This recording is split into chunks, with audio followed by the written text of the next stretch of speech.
A very warm welcome, everyone. You must be hearing the news that Iceland has been hit by thousands of earthquakes in the past few hours. Let's understand what is going on. Is Iceland the only place where such frequent high intensity earthquakes are being felt, or is this a global phenomena? Is it associated with volcanic activity as well? What is initiating or triggering all these earthquakes and volcanoes? Let's have a look into the basic concept. As you all know that the ice age ended 12,000 years ago, right?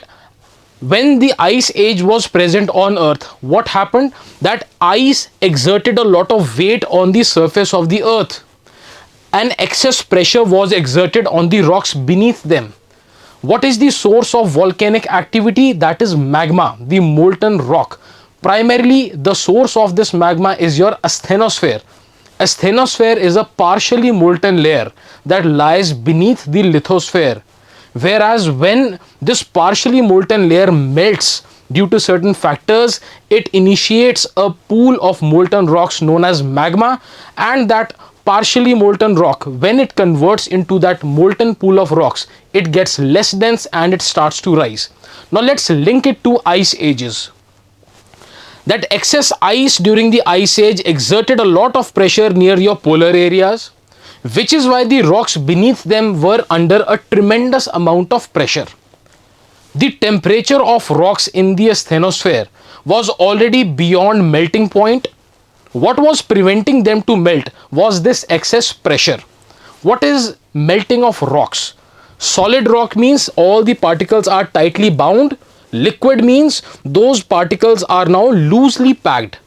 What prevented them to melt during the ice age was that additional pressure from the ice layer above it. Despite being warmer than the melting point, this excess pressure prevented those rocks from melting. What is going on nowadays? Your rapid deglaciation, melting of ice sheets because of human factors and some natural factors as well. The main effect is the weight exerted by the ice is slowly reducing all across the polar areas. The maximum impact is found near Greenland, which is why what happens? As soon as the weight of the ice is removed, the pressure is slowly reduced on the low-lying rocks. After 1,000 years, maybe after you can say a couple of thousand years, the pressure is reduced to such an extent that the rocks now start to melt, which is why after thousands of years of an ending of an ice age, we usually see an large scale volcanic activity. This is exactly what is going on right now across the world. The ice is retreating, the pressure exerted on the rocks is reduced, the temperature was already warm enough to melt rocks. The pressure is reducing, allowing the rocks to melt. Once the rocks melt, suppose this is your asthenosphere, right? In this portion, the rocks were able to melt.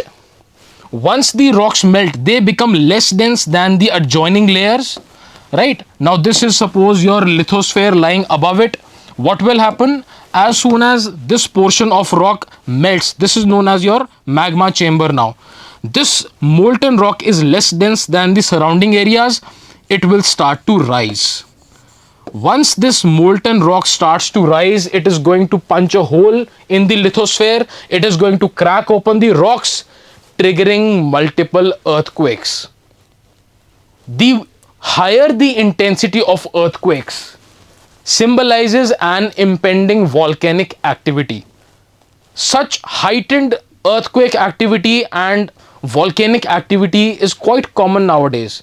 Even your super volcanoes like Yellowstone are showing signs of activity, right? So this is the phenomena that is going on across the world right now, triggering multiple earthquakes and volcanic activity. And as has been seen globally in the past few months, multiple volcanoes have erupted and multiple volcanic activities have been preceded with thousands of earthquakes before that, right? So that is all for this concept. Stay tuned for more information. Thank you so much.